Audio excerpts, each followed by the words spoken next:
Every trader believes they lose because of the market, but the truth is, the market doesn't destroy you. Your own emotions do. That's the hidden truth, the one few want to face. Behind every blown account, every missed rally, every premature exit, there's an invisible hand at play. And it's not Wall Street, not the Fed, not even the algos. It's something far more intimate and far more dangerous. It's emotion. But not just fear and not just greed. There's one emotion, subtle, seductive, and ruinous, that Jesse Livermore himself battled his entire career. The very emotion that made him rich and then took it all away. Tonight, we're not just talking charts, we're peeling back the psychology, the human machinery behind every market decision. Because if you don't understand this emotion, the market will find it in you, exploit it, and take everything you've got. So let's go back to the early 1900s, the ticker tape era, smoke-filled rooms, the rhythmic chatter of the exchange, and one man, Jesse Livermore, the boy plunger, the speculator who built and lost several fortunes before most traders today even knew what technical analysis meant. Livermore once said, "The stock market is never wrong, opinions often are." But what he didn't say outright was that opinions are born from emotion. And among them, there's one emotion that quietly destroys traders more than all others combined. This emotion disguises itself as discipline. It pretends to be intelligence. It whispers, "You're doing the right thing." And yet, it blinds you to opportunity, strangles conviction, and leaves you staring at a screen full of regrets. What is it? You'll see soon enough. Because before we can name it, we need to understand the battlefield it thrives on, the mind of the trader. Trading isn't about markets, it's about moments, the moments between decision and doubt. Every trade is a test, not of your analysis, but of your emotional endurance. And as Livermore discovered, no strategy, no system, no signal can save you if you haven't conquered your own psychology first. That's why this story isn't about charts, it's about control. So as we enter this journey, ask yourself, when was the last time you made a trade out of emotion, not logic? Did it help you, or did it hurt you? Comment your thoughts below. I want to know how you wrestle with your own mind when the market starts moving against you. Because in the next part, we'll go deeper into the inner conflict every trader faces, the silent war between patience and impulse, and the hidden emotion that lives right between them. There's a paradox every trader faces, one that Jesse Livermore called the test of the invisible market. It's not the price action you see, it's the battle you don't. The market is designed to fool most of the people most of the time, Jesse Livermore. But what he really meant was that the market mirrors our inner contradictions. You see, every trader is split between two selves. The logical self, that reads the chart, studies the setup, places the stop, and the emotional self that whispers, "Move it, take profit, double down, don't miss out." These two selves are never in harmony, they are at war. Livermore once said he made his money sitting, not trading. And yet, he confessed that sitting, that act of doing nothing, was the hardest thing a trader could ever do. Because inaction, in the mind of a trader, feels like failure. Think about that for a second. In every other area of life, effort equals progress. Work harder, earn more, train longer, get stronger. But in the markets, the opposite can be true. Sometimes, the harder you try, the faster you lose. That's the paradox that destroys most traders. They believe that doing something means they're in control. But Livermore knew the truth. The market rewards discipline, not activity. And yet, even he wasn't immune. When prices moved fast, when headlines screamed panic or euphoria, Livermore felt it. The same emotion that still grips traders today. The fear of being wrong, or worse, the fear of being left behind. That emotion, that need for control, is the seed of ruin. Because in trading, control is an illusion. You can't control the market. You can't control volatility. You can't control what other people will do. The only thing you can ever truly control is your reaction. But that's where the paradox deepens. Because the more you try to control your reaction, the more you feel it. You suppress the urge to act until it builds into pressure.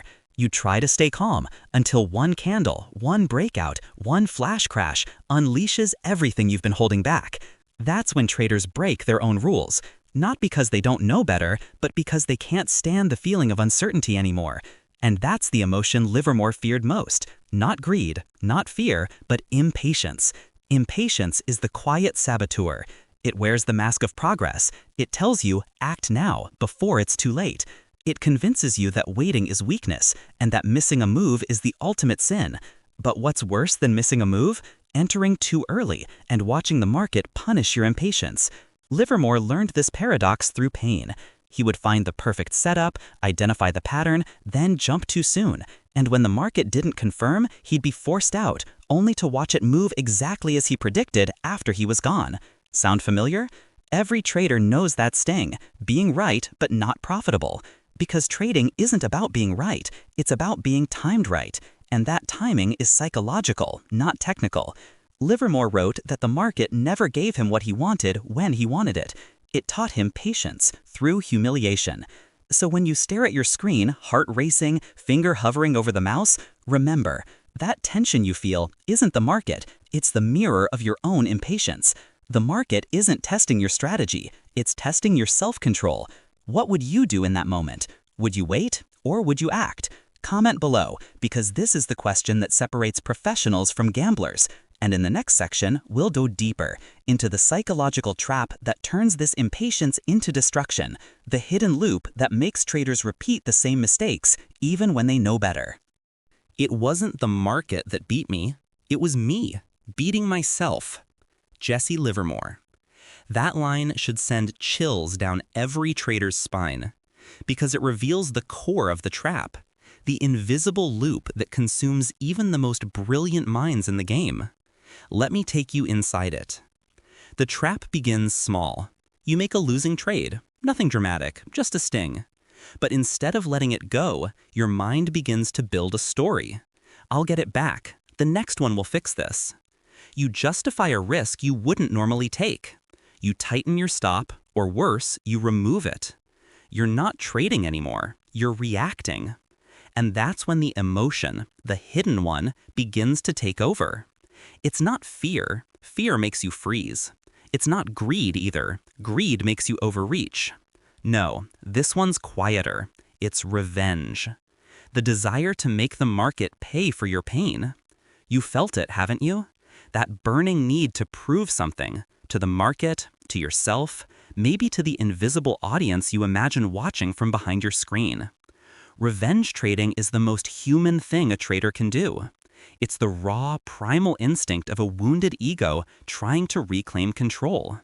But the market doesn't care about your need for justice. It doesn't even know you exist. Livermore understood this, painfully, intimately. After losing millions in 1906, he swore he'd never trade emotionally again.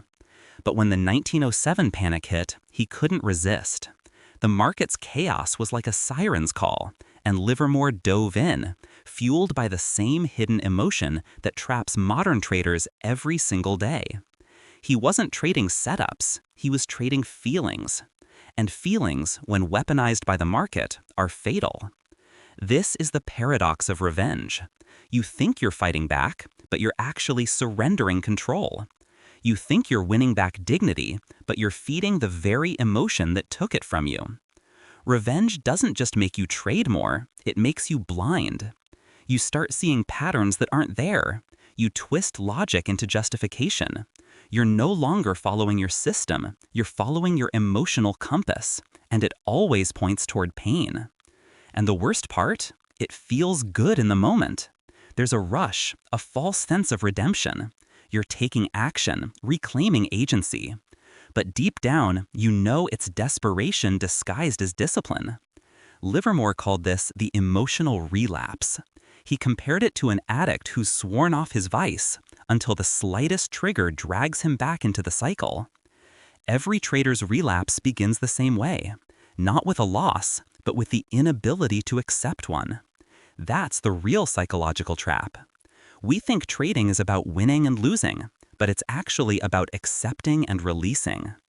If you can't accept loss, you'll seek revenge. And if you seek revenge, you'll guarantee more loss. A perfect loop, engineered by emotion. Livermore's journals show moments where he knew what he was doing was wrong, yet he couldn't stop. He'd write, "I saw it coming, I just couldn't help myself." He understood the pattern, but not the cure. That's the terrifying part of trading psychology. Awareness isn't enough. You can know what's happening and still fall into it. Because this isn't a rational game, it's emotional warfare. And the battlefield isn't on your screen, it's inside your mind. So when you take a loss, remember, the market hasn't hurt you. It's simply exposed what's already inside you. Your fear, your pride, your impatience, your need for control, it's all there, reflected back in price action. Livermore learned that no chart pattern could save him until he conquered this truth. And in the next section, we'll explore how he did it, the mindset that turned emotional chaos into psychological mastery. Before we go there, though, I want to know something. Have you ever taken a trade out of frustration, not logic? Did it help you or make things worse? Comment your story below, because every trader has their moment of emotional relapse. Jesse Livermore wasn't born wise. He was forged in loss, humiliation, and reflection. Every market cycle carved another lesson into him, and none was more profound than this. A man must believe in himself and his judgment if he expects to make a living at this game. That's why I don't believe in tips. Livermore understood, the market doesn't reward intelligence, it rewards emotional discipline. After losing everything multiple times, he realized the problem wasn't strategy, it wasn't timing, it wasn't luck, it was his own emotional attachment to the outcome. He once said, "It was never my thinking that made the big money, it was always my sitting." But sitting wasn't about patience alone, it was about psychological detachment. You see, Livermore learned that every trader faces two simultaneous games. The outer game, reading markets, analyzing trends, placing trades. The inner game, mastering ego, emotion, and identity. Most traders focus on the first. Livermore focused on the second, because he knew, if your mind isn't stable, your method won't matter. Livermore's secret weapon wasn't his system, it was his self-awareness. When he felt emotion rising, excitement, fear, revenge, he didn't suppress it, he observed it. He wrote it down, analyzed it, dissected it like a scientist studying his own brain. He believed that markets expose your character. If you're greedy, the market will feed that greed until it destroys you. If you're fearful, it will corner you with opportunities you're too scared to take. If you're impulsive, it will dangle false setups until you exhaust your account. But if you can remain detached, calm, patient, deliberate, the market will reward you with clarity. That was Livermore's revolution in thinking. He stopped trying to fight the market and started studying himself within it. He wrote in his personal notes that after every major loss, he didn't review the charts first, he reviewed his emotions. He'd ask, what was I feeling before that trade? What was I trying to prove? And almost always, the answer was ego. He wasn't trying to make money, he was trying to redeem himself. That realization changed him. He began to see that the true game wasn't about predicting prices, it was about predicting his own impulses. He developed what he called the waiting discipline. He'd watch markets for weeks, sometimes months, without placing a single order. Not because he didn't see trades, but because he understood his edge was emotional silence. In that silence, he gained what few traders ever achieve: detachment. He no longer felt the need to chase, to force, to prove. He became the hunter waiting in stillness, not the prey reacting to movement. This mindset shift was what separated him from the crowd. He wasn't trading stocks, he was trading human nature. He realized that every chart pattern, every panic, every rally was just emotion visualized. And if he could remain immune to those emotional tides, he could anticipate what others would do next.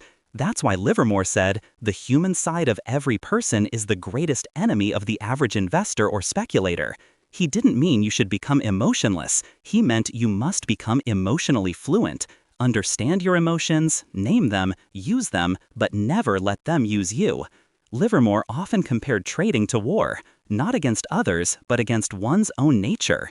He once noted that the game taught me the game, and it didn't spare me the rod while teaching.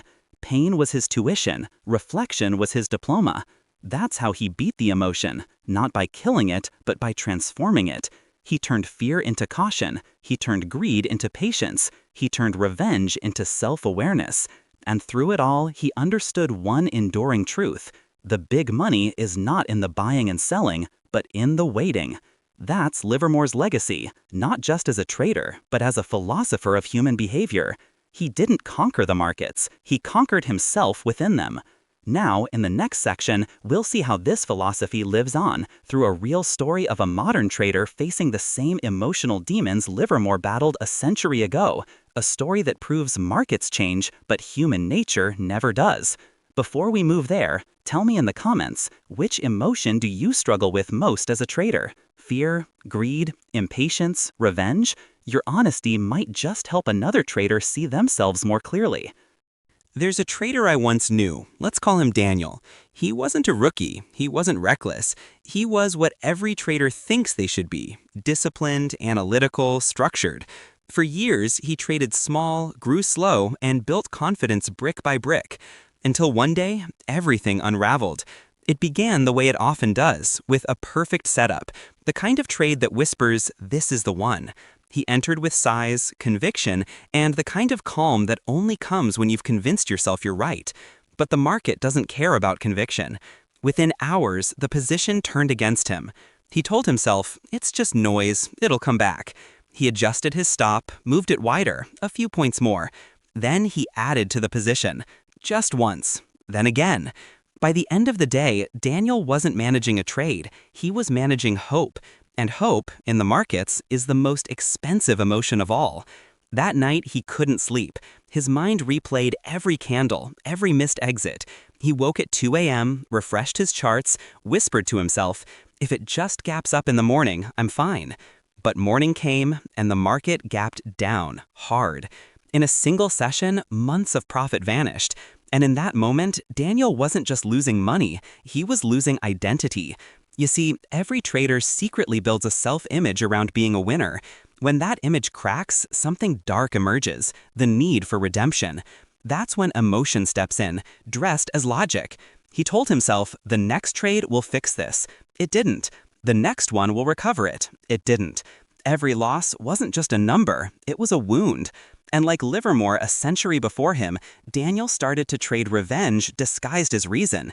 He wasn't trading to make money anymore. He was trading to silence the voice in his head that said, "You failed." Within 3 weeks, he had blown through what took him years to build. He stared at his statement, disbelief, anger, silence.